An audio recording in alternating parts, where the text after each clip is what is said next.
Well, says the person who doesn't watch watch when the country is playing. But well, we'll try our best to take your word for it. I certainly want to key into that faith, and I know that our sports journalist in the studio also wants to key into that faith, that particular faith as well. So this morning we're being joined by Mr. Harry Awurunibe. Thank you so much for joining us this morning. I know that you must have followed very closely that match. We're working to your prediction, it was seem. You were very confident. I mean, you say that you've seen matches over the last 35 years, and you're just happy with the outing of this team so far, so good. And they have also, you know, put, well, I say more power to their elbows and, you know, coming out tops in this match against Algeria. What exactly did you see about the match that made you particularly happy, apart from the goals, of course? Total dominance. Nigeria had played, had classed, had shined the Algerians. I think the Algerians resorted, when they saw that the game was over for them, resorted to, you know, they said in local parlance, when two women are fighting in the marketplace and the other one... Why women now? I'm sorry, I'm a ladies man myself. So when two adults are fighting in a marketplace and one resorts to throwing of sand, means that he has no power in him. That was exactly what the Algerians did. It was a total dominance, and I told you the last time I was here that an average Nigerian team is a competition team. Competition means as the days they stay in camp together, the more they perform. And this our team is showing exactly the same. So don't take anything away from the guys out there. It was total dominance, and I hope they will continue like that in the next match. Do you think that we should have gotten more than 2 goals, though? I mean, since we had total dominance, it was not... The results don't seem to be as dominating as the results we scored before the quarterfinals. Yeah, if you check the statistics of the match, Nigeria was top ahead of Algeria in every ramification. We missed... the guy that scored the second goal missed what we call a sitter. You know, in the first half, we would have gone ahead. And there was another goal that was that, but it was clearly not given because it was in the law of the game. Until the ball drops across the white line, it would never be a goal. So if you check, Nigeria would have scored 4 or 5 goals in that match. Clearly, 4 goals. Take 4 goals in that match. So, and at that level, you no longer count how many goals you score. It's just a knockout stage. 1 goal will suffice. So you don't take anything away from the guys. They certainly not trying to do that. Certainly not in my place to do that. I was taking a look at some of the ratings, and we have been penned down as one of the favorites to take home this AFCON Cup, and I'm sure a lot of Nigerians will certainly be looking forward to that cup coming home. We've taken it before. I think last time was when... 2013. Yes, we've gotten it 3 times. Long time ago, you know. Long time ago, and it's about time. It's 2025 already. It's about time, but it's going to be tight. It's going to be, because we are facing the host team. You know, Morocco, yes. And I was just telling you that while he was busy looking at the highlights of the game between Nigeria and Algeria, I was looking at our next opponent, the match they played against Cameroon. You're right. You know, which was, they were totally dominant. Yes. And they had no mercy on the Cameroonians. I mean, first in terms of how they dominated the stadium, it was very difficult for the cameras to catch, you know, Cameroonian fans. Exactly. Exactly. But what will go... And that's what we have to face. Sure. We're going to face that and more. And we call it in football balance, you know, the 12th man, you know, on the pitch. 11 on the pitch plus their supporters. And they are going to be very loud. And if you...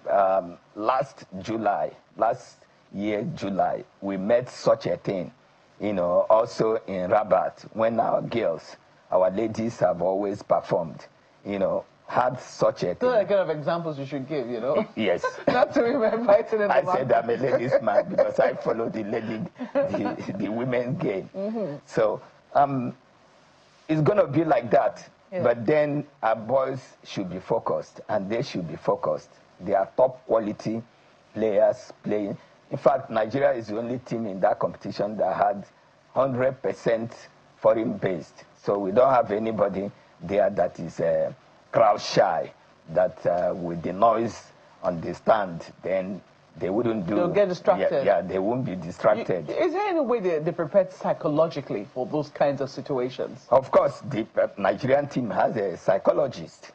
It may interest you to know that the Deputy Secretary General of Nigeria Football Federation, Dr. Emmanuel Beme, is a trained psychologist, you know, a lecturer before he ventured to go into administration. So he's with the team. And they are not lacking in anything, you know, that a team is supposed to get. I can tell you that because I've been very close to this team, very close to the Nigeria Football Federation, and very close to our fans, the Nigerian public. Those of us, I always tell them, you know, when we have a chance meeting in their offices, that we are the men on the street. Like, I watch, either if, like, it's coming a late night matches, you can watch with your family and this, but ordinarily, if it's afternoon matches and this thing, I rather go to the pubs or to the viewing centers. So where what people are saying? Sure, where you will throw banters, you know, criticize and be criticized, and have, if a team wins, you know, your joy will know no bounds. So it's going to be that atmosphere, and it's going to be a question of luck. Now, that team, Nigerian team versus the Moroccan team. The Moroccan team has the current African Footballer of the Year in Ashraf Hakimi of PSG. Then Nigeria have two quality, the immediate past, the man that Ashraf Hakimi took over from Ademola Lookman, and the man that Ademola Lookman took over from Victor James Osimhen. So we have our weapons of mass destruction, you know. Mass goal scoring, yes. Please, let's redefine that. And we have outscored every other person. And if you know, is anything to be considered, you can see that the Moroccans are going to get their match. And we have everything working for us. Guys at this level cannot afford, you know, to let down their guards. So it's a game that the Eagles are condemned, because, like, you can see how long we've touched the trophy. It's about time. We know that the Moroccans are very, very thirsty for it too. And Morocco has become a mecca for sports, you know, not only in Africa, world. And they have everything. I've been there a couple of times, you know, stay for months in Morocco. I've lived part of my life in the United States of America, and for 33 years I've been following football. I've been a sports journalist covering World Cups, Olympics, African Cup of Nations. I've seen countries and give it to Morocco. What is there is what is in the United States or any European country. Little wonder they were pushing, you know, that there was a time they said they are not Africans. You cannot say that what happened, especially in Black Africa, Nigeria, to be them. They are way ahead. I was going to say, have you noticed that sort of dichotomy, though, you know, but the idea behind football is to unite everybody. That's supposed to be the idea. So I've tried my best not to focus on that, but sometimes you cannot just help but witness those kinds of subtle, will I say, differences in terms of how, sometimes when these games are played. But let me take it away from there. I was saying something earlier, and I will take it to him so that he can ask you a question very briefly. Okay. He was saying that, you know, they have been promised a number of goodies, blah, blah, blah. There's motivation for them to score. I think you've underscored that as well. But some people will say, why don't we just do things when we ought to do them? Our team had to protest. There was a mild protest of sorts before they eventually moved to camp for this quarterfinals. And some people will say, every single time, we're so predictable in terms of when we pay our players, their match bonuses, etc. Why do we have to be so tardy when it comes to, doing what we ought to do at the right time, especially for international games like this? If you ask me, I would say that I have seen it a lot of times. Male, female teams, not only in football, in athletics, it has become a Nigerian thing. But we can do better. Yes, we can do better. But I will tell you the cause. I will tell you the root cause of all these troubles of match entitlements or whatever is due to our athletes is lack of proper planning and poverty of ideas and poverty of resources in some climes where resources are. And I can beat my chest and say that we are very rich in this country. One individual in Nigeria, one billionaire or trillionaire, we have them, trillionaires in Nigeria can fund those things. And they are running their own private enterprises and they are running well because they plan. There is money to have a long-term, plans. That's what is lacking in our sports circles because all these federations, they don't have the wherewithal, they don't have the money, they don't have that. Sports is big money venture. It's not for the faint-hearted. So, and if you have to play big, like United States of America will go to any Olympics and dust everybody. The Chinese of this world will dust everybody because Olympics is 4-year thing. They have planned 8 years ahead. Well, we left that one. The problem is we've left that. lack of planning. We're no longer using homegrown players, okay? Yes. We've left that. Let's even say, okay, maybe we're turning a new page on that, what they're about to start doing with the National Sports Institute now. Yes. But we now have imported players. All of our people, you just said a lot of them are foreign-based. Exactly. So maybe we've outsourced the training for our team. But here we are, this team, they're already playing. Pay them their due, as and when due. It's a problem. Yeah, because the funds were not meant readily available. Year out. This is what we do. Yeah, because the funds were not there. We didn't plan. We knew that we were going to go to AFCON. The government establishments knew. And the administrators have have done their budget, and they have presented those budgets to the relevant government agencies. What were they doing in not releasing that money? We're watching the team all the time and hoping they'll perform miracles. That is it. So at times, it's not the administrators, because I'm a sports administrator myself, not only a developer or a promoter, because when you are in journalism, you are promoting. Indeed. And as a student of mass communication, one of my profs told me different types of journalism we practice, and I'm an apostle of development journalism. So, and I have taken it, and being a patriot, I have always stood, even when I have overwhelming information and what would destabilize the system, I stay on the course, of being responsible. So those are the problems.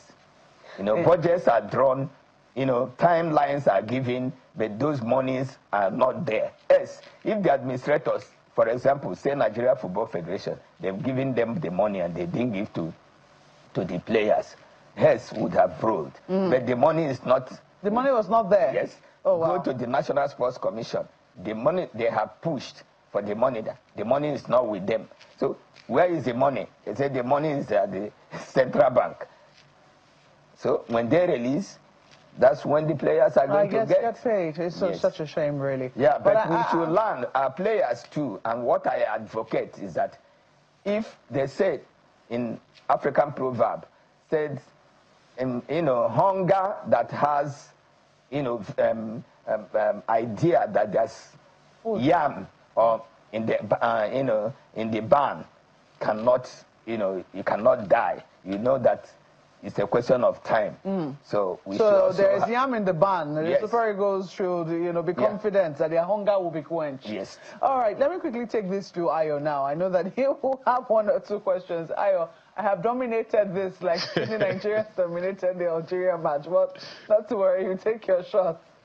Well, it's AFCON, right? And so even if women cannot play this one, at least you are playing on their behalf right now. Well, Mr. Urunibe, what you said there, a good number of Nigerians will take it with a pinch of salt, particularly concerning the payments, because I recall seeing a video where a Nigerian former international who also played for the country, said, as captain, he had to speak with the presidency when the sports administrators would not release money to his team, and that the team were already, showing exactly the same thing that Maupe was talking about. And these things happen from time to time. I don't think it is excusable or significant enough for us to say because the money wasn't ready, because everyone knew every 4 years we go play football, so we go to the AFCON, or however frequently it is. So I'm wondering how that will even make sense to anyone. But let's leave that, because you're not one of them right now. The question that I would like to ask you, because of our time, is that this is as you said earlier, Nigeria is bidding for a 4th CAF trophy. But our meeting with Morocco, the first time we did was, I think, in 1980, where, particularly at the semi-final, in 1980, when Nigeria won 1-0 against them. Nigeria has met Morocco 6 times, and 2 times. This will be the 2nd time in the semi-final. 11 times across competitions. Okay. No, I'm talking about AFCON. Now, the question that I'm asking you is, what are your hopes? What are your expectations? What are the things you think the team should be wary of? What are the kind of things that you said that they have everything, but then so does Morocco? So what is the cutting edge? What's the USP that the team needs to bring to the field when it seems that the 12th man is going to be playing against them along with the 11th? Well, I'm very confident because we have quality. I put it in a scale, Nigerians, the weight of Nigerian top players will always outweigh any other country in Africa, including Morocco, presently. So if you take that into consideration, I'm upbeat, I'm optimistic, I'm hopeful that these Super Eagles, if they play the way they've continued to play, in this competition, and if they play the way they have played the last 2 games, they say, a team is as good as its last match, then we can take it to the bank that they will give Morocco a run for their money, and I'm very confident. Yes, even before we played Algeria, statistics showed that they've dominated Nigeria in many, AFCON or across football competitions. But then you saw what happened on that day. So, and the average Nigerian team is that when you dare them, then they will come out, fighting. I am very optimistic. It's going to be a very tight game, no doubt. It's going to be a battle, not only on the field, or 11 players on the field, but from the bench. And so far, our technical bench have done a good job, and they've done things that have helped the team. So if they continue to play with, tactical formation of 4-3-3, which is a normal Nigerian setup, we have sharp attack. And if you continue to score, if you don't shoot, you don't score. And if you continue to score and keeping your back line tight, you can win a football match, because it's goals that will determine, no matter what the statistics will say, is the goals at the end of the day. And at this level, it's going to be a knockout. So there is no excuse, no margin for any mistake. So the guys have to get their acts together. They're going to play together. And so far, no matter the turmoil or whatever that was rumored to be in the team or the beef between the players, but they have shown us with the last match, hugging and fraternizing, and since then we have not had any of these things. So I'm very optimistic that they will give Moroccans. It will be an unfortunate thing for Morocco. I was going to say it before, that they've hosted everything that's supposed to be hosted in Africa, in that Morocco, and they have not been successful. They've done that in women AFCON. They were not successful. Nigeria denied them. And this one is coming very early. They will come with vengeance. Yes, they will come, because but they will remember. And the stadium is almost where our girls denied them. Oh dear. So, and Rabat is where their king, lives. Oh dear. And is their capital city. And we are going to storm there. And trust Nigerians, we are not going to keep quiet. And we're not going to come last. Yes. Oh, well, Mr. Harry, I was just going to ask you very quickly. Yep.